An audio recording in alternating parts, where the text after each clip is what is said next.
Oggi un murale dal significato particolare.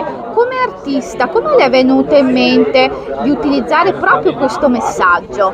Allora, è una storia lunga, parte da tanti anni fa dove ho deciso di portare un messaggio d'amore itinerante, una specie di soap opera, una love story in giro per il mondo, e oggi siamo capitati a Codogné dopo che l'amministrazione comunale mi ha contattato dicendomi abbiamo idea di fare una love edition all'interno del comune, con l'obiettivo dell'inclusività e dell'amore. Questi erano un po' i messaggi.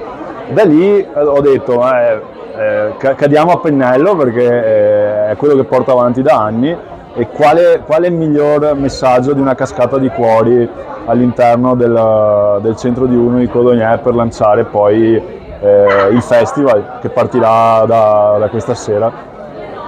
Si può dire quindi che i murales in generale non passano mai di moda, vero, nel veicolare i messaggi? Allora, l'arte non passa mai di moda, e ovviamente anche il murale, che fa parte del circuito, e anzi speriamo che non finisca mai e continui sempre di più, perché persone come il sottoscritto, che vivono esclusivamente di arte, hanno necessità che l'arte non passi mai.